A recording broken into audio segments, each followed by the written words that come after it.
Hello, I'm Jacques Berlinerblau, and you're watching The God Vote. Joining us today is Mr. Galen Carey, Director of Government Affairs for the National Association of Evangelicals. Mr. Carey, welcome to The God Vote.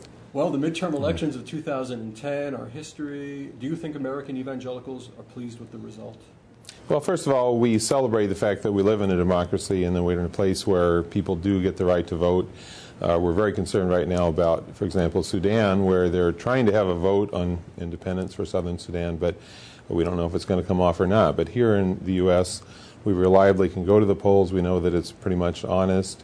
And so we all have a chance to share our views, and I think that's a fundamental freedom that we celebrate. We didn't hear that much in 2010 about abortion and gay marriage. We heard an awful lot about it in 2004 and 2008.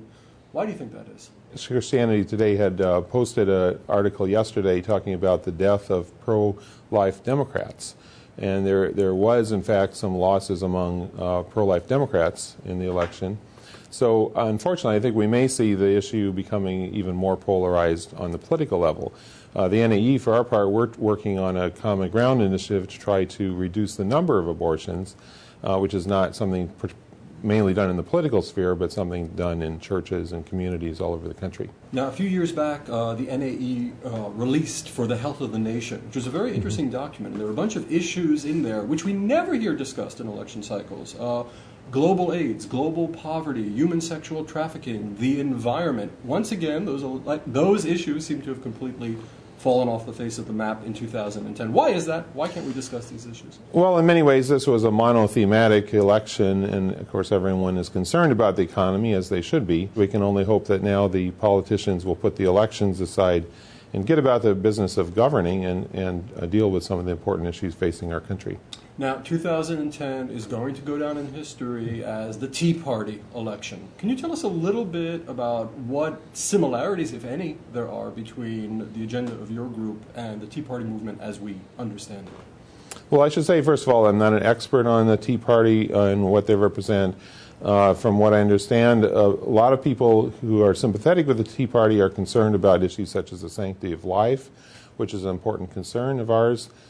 Issues about protecting children and families and marriage.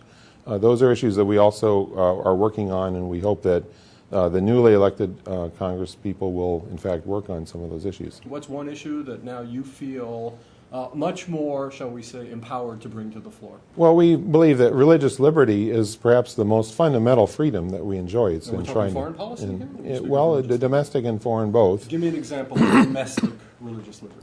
Well, for example, we're very concerned about freedom of speech, and that Christians or any people of any religion be able to freely discuss their faith without being worrying that they're going to be charged with some kind of crime. Can you give me an example of an instance where free speech is censored in the United States? Christian free speech.